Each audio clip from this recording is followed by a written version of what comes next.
ابن انشا۔ اس مضمون کا عنوان ہے صدارت۔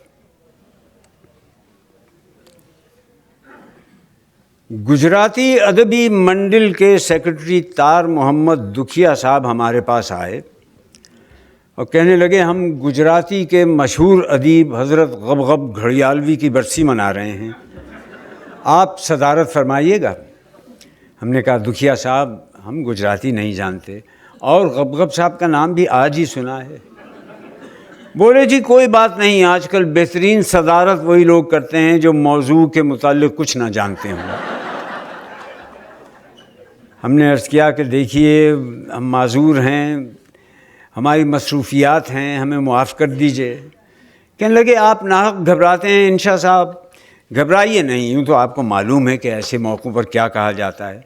آپ کہیں رکیں تو یہ بندہ لقمہ دینے کو تیار ہے، یا تو میں آپ کے کان میں کچھ بتا دیا کروں گا، یا آپ پانی پینے کے بہانے سن لیں، یا میں پرچی لکھ کر آگے بڑھا دیا کروں گا۔ ہم نے کہا اچھا آپ اگر مجبور کرتے ہیں تو منظور، ورنہ ہمارا اب بھی یہی خیال تھا کہ جناب تار محمد دکھیا نے ہمارے گلے میں گوٹے کا چمکیلا ہار، وہ ہار ڈالا جو غالباً اس سے پہلے کئی صدروں کے گلے کا ہار ہو چکا تھا۔ اس کے علاوہ مختلف منگنیوں اور شادیوں وغیرہ کے موقع پر بھی استعمال ہو چکا تھا۔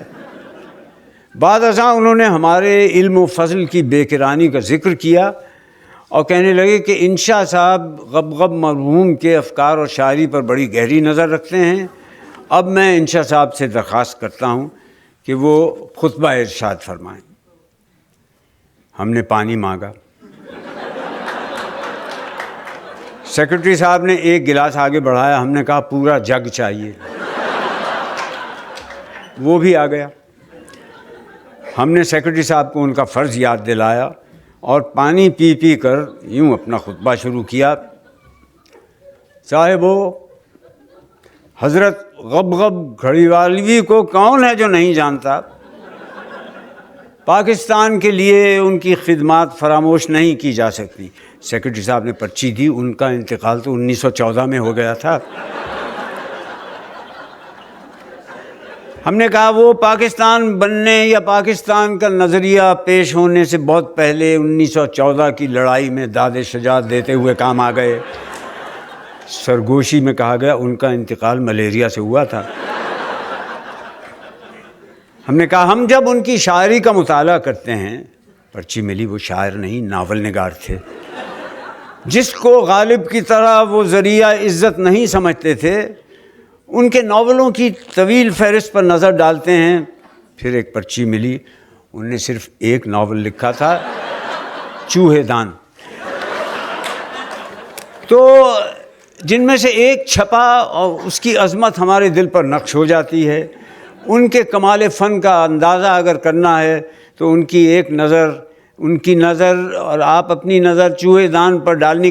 پرچی ملی چوہے دان نہیں چمنستان، واقعی پرچی پر چمنستان لکھا تھا، ہم نہ جانے کیوں چوہے دان پڑ گئے۔ بہرحال ہم نے پانی پی پی کر ان کے حالات زندگی کی طرف سے گریز کیا۔ گھڑیالہ جس کی نسبت سے وہ گھڑیالوی کہلائے، ایک مردم خیز قصبہ ہے۔ پھر پرچی آئی، گھڑیالہ کوئی قصبہ نہیں، غبغب صاحب کے بزرگ شاہی دربار میں گھڑیال بجایا کرتے تھے۔ یہ بات ہم نے کہا ایک مشہور نقاد نے ایک مضمون نے لکھی ہے، اسے پڑھ کر ہمیں بڑی ہنسی آئی، کیونکہ گھڑیالہ نام کا کوئی قصبہ گجرات میں ہے ہی نہیں۔ اصل میں غبغب صاحب کے بزرگ شاہی دربار میں گھڑیال بجایا کرتے تھے۔ یہ ادبی تاریخیں لکھنے والے لوگ بالکل ذرا تحقیق نہیں کرتے، جو انٹ شنٹ چاہتے ہیں لکھ دیتے ہیں۔ تو یہ بھی حضرت نذیر اقبال آبادی کی طرح خوب شاعر تھے۔ پرچی ملی یہ یوم غبغب صاحب کا ہے، نذیر اقبال آبادی کا نہیں، لیکن افسوس ہم نے کہا یہ یوم نذیر اقبال آبادی نہیں ہے، ورنہ ہم ان کی نظم بنجارہ نامہ کے کچھ بند آپ کو سناتے۔ خیر ہم اس دعا کے ساتھ اپنی تقریر مختصر کرتے ہیں کہ خدا نئی پود کے ادیبوں کو ان کی شاعری یا ناول نگاری یا جو کچھ بھی وہ کرتے تھے اس کی تقلید کی توفیق دے، تاکہ وہ بھی آنکھیں کھول کر مظاہر قدرت کا مشاہدہ کریں جس طرح کے غبغب صاحب کرتے تھے۔ سیکرٹری صاحب نے پرچی دی، غبغب صاحب تو نابینا تھے، لیکن یہ پرچی بعد از وقت آئی، اس لیے ہم نے اسے ایک طرف ڈال دیا اور پانی کا ایک گلاس پی کر تالیوں کے گونج میں بیٹھ گئے۔ آپ نے دیکھا ہوگا کہ آج کل اقبال کا صحیح مقام بھی انگریزی زبان ہی میں متعین کیا جاتا ہے، اس کے لیے کسی نہ کسی غیر ملکی کو ضرور بلایا جاتا ہے۔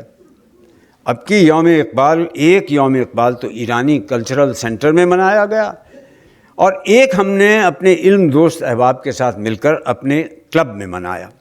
ہمیں صدارت کے لیے کسی غیر ملکی کی تلاش تھی۔ خوش قسمتی سے کسی نے ہمیں ہالینڈ کے ایک نکتہ دان مسٹر ہیگ روٹرڈیم سے ملا دیا، اور وہ صدارت پر راضی بھی ہو گئے۔ بس کہنے لگے، ہم نے کہا ہم آپ کو اقبال کے متعلق کچھ بتا دیں۔ انہوں نے کہا واہ، اس مایہ ناز ہستی کو کون نہیں جانتا، اس نے فلسفہ خود ہی ایجاد کیا تھا نا، بس یہ بتا دیجئے کہ رہنے والے کہاں کے تھے۔ ہم نے کہا سیالکوٹ کے، جہاں کھیلوں کا سامان بنتا ہے۔ فرمایا مر گئے کہ زندہ ہیں؟ ہم نے کہا آپ کی اور ہماری خوش قسمتی سے مر گئے۔ بولے کیوں مر گئے؟ ہم نے کہا ہم خود بھی حیران ہیں کہ ملت کو ابتلا میں چھوڑ کر کیوں مر گئے۔ فرمایا میرا مطلب ہے کیسے مرے؟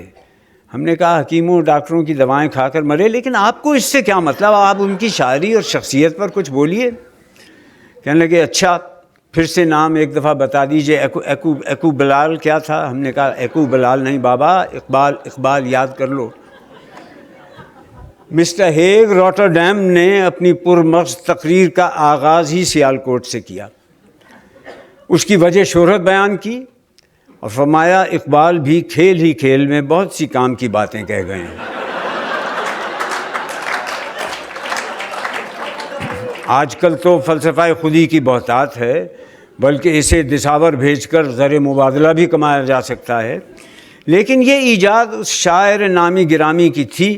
اب ہم سب کو چاہیے کہ ان کے نقش قدم پر چلیں اور ان کا اجالا زمانے میں پھیلائیں، جس طرح فلپس کمپنی کے بلب پھیلاتے ہیں، جس کی پاکستان کی نمائندگی کا شرف اس خاکسار کو حاصل ہے۔ یہ کمپنی صرف بلب ہی نہیں، ریڈیو، ٹرانزسٹر، ٹیلی ویژن، ٹیوب لائٹ، ہر طرح کے بلب بناتی ہے اور بکفایت فراہم کرتی ہے۔ ہم نے انہیں ٹہوکا دیا کہ موضوع پر آئیں۔ کہنے لگے ہاں اقبال صاحب، یعنی سنا ہے ڈاکٹروں حکیموں کی دوائیں کھا کھا کر مر گئے، ابھی طبی سائنس کو اور ترقی کرنا ہے۔ فلپس کمپنی نے اس پر بھی ریسرچ کا شعبہ کھول رکھا ہے۔ ہماری تحقیقات کامیاب ہو گئیں تو آئندہ اچھے اچھے شاعر مرا نہیں کریں گے، بلکہ صدیوں ایڑیاں رگڑا کریں گے، ان کی جان نہیں نکلا کرے گی۔ اس پہ تالیاں بجیں۔ میں آپ سب کا شکریہ ادا کرتا ہوں۔ بے شک اقبال سے مجھے دلچسپی ہے، میں اور بھی تقریر کرتا، افسوس ہال میں روشنی کم ہے۔ اگر آپ لوگ فلپس کی ٹیوب لائٹیں ان کی تقریر کا آخری حصہ تالیوں کے شور میں ڈوب گیا، ٹھیک سے سنائی نہ دیا گیا۔